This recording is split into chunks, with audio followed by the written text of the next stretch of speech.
Hello to anyone that is watching this. So, I am here to talk about endometriosis a little bit. And this is a very vulnerable video for me to make because, I see a lot of videos on YouTube or Facebook or wherever talking about this disease, and most of the time the people are dressed up and, they look put together and they're all positive and you just have to fight it. You just have to be an advocate for yourself.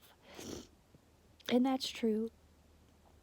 But this is where I am now. I'm in the pits of this disease.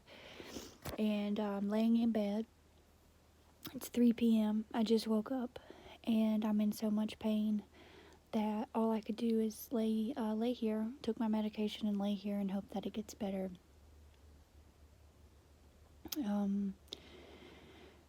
So I was diagnosed with endometriosis back in 2019. I think it was 2019.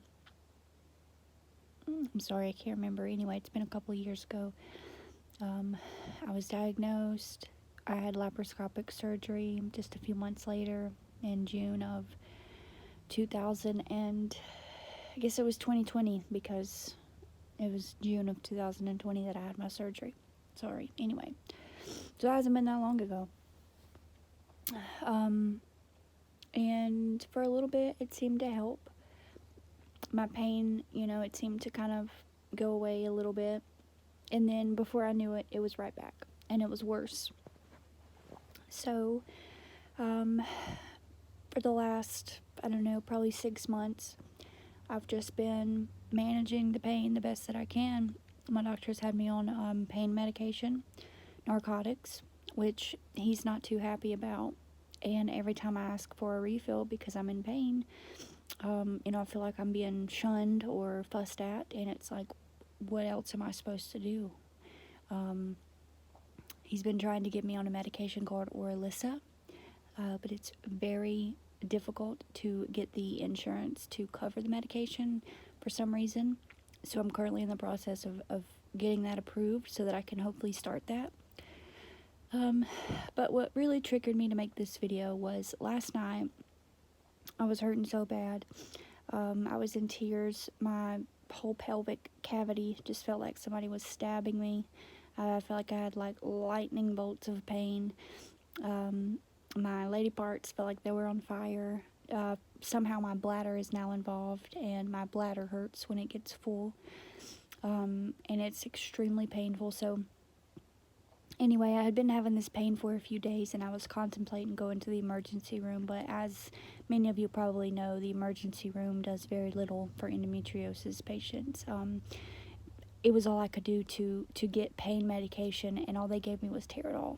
And Teradol, if you don't know, it's basically an NSAID, so it's like a anti-inflammatory. It's not a narcotic. So for somebody that takes narcotics every single day, it did nothing for me. Nonetheless, they gave me an IV with that, and it didn't really do anything. But they were, I told them several times after that I'm still in pain, I'm still hurting, and they wouldn't give me anything. Fortunately, they did an ultrasound and said everything looks fine. Everything looks great. And I lost it. I just broke down, because that is one of the worst things about being an endometriosis or any other condition that's hard to diagnose, like fibromyalgia. I can't think of any other ones at the moment, but it's not something we know a lot about, and sometimes you can't tell why a person's in pain. You can't see any cysts, you can't see an endometrioma. They can't really see what's causing my pain until they go in there and do a laparoscopic surgery like they did last year. So anyway, I broke down. Luckily, my mom was with me, and she was there to help kind of advocate for me a little bit, which is the only reason the doctor sent me home with like a 1-day supply of narcotics. And I'm thankful for that, because I needed something to help with my pain. And as long as I've been on pain medication, lower dose pain medication doesn't do much for me, and that's just dependence. You know, when you're on medication for so long, you need a higher dose.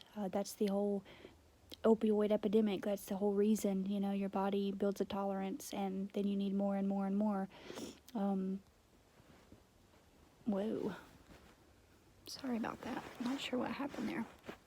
But anyway, your body needs like more and more and more to achieve the same effects. So in my case, pain relief. You know, for drug addicts, it's high. And so now I am being treated like a drug-seeking whatever, when all I really want is to be out of pain. So this is a really, it's a difficult disease, and I just wanted to make this video to say that it's not easy, and some days I just want to give up, because I feel like I am screaming into a void and nobody's listening to me. You know, I'm constantly saying I'm hurt and I'm in pain. I need something to help me get through the day, to get through my life, and sometimes I get what I'm needing, and sometimes I get, you know, ignored, and it sucks. I didn't ask for this. Nobody asks for disease. Nobody asks to be in pain every day, or to have to miss work, or, you know, to lose jobs because you're out so much because of your pain. Nobody wants that. But that's what my life is, and it sucks. So I'm currently waiting on the Orlissa, and I'm hoping that that is going to help. And then if that doesn't work, my next option is going to be a hysterectomy. And, you know, I'm kind of at the point in my life now, I'm 26 years old, so I'm not ready for kids, and I don't know that I ever want kids, but just the thought of having a hysterectomy, knowing that I can never have kids, that scares me.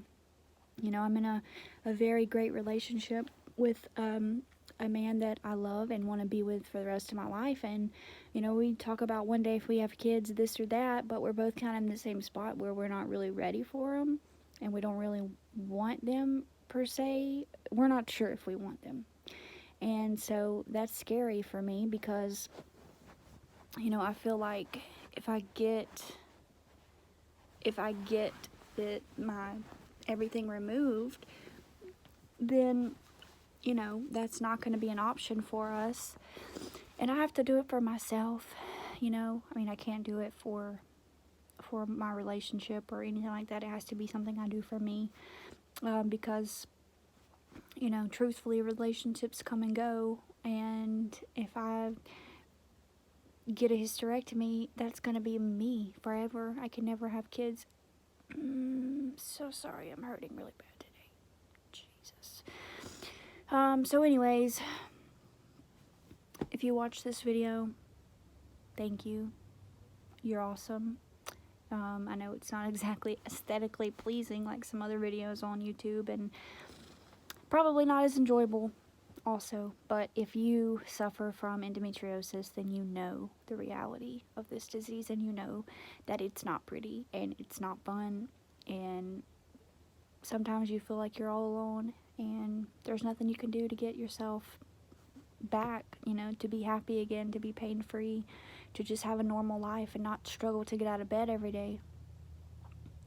So if that's you, you are not alone, and hopefully, you know, you can find some relief as well, and that's what I'm trying to do for myself. So as bad as I want to give up, I just have to keep telling myself that, you know, maybe tomorrow will be better. Maybe the new medication will work. Maybe the surgery will work. Or if not, maybe I can at least get through today. So that's it. Thanks for watching, and I hope that you have a happy and pain-free day. Peace.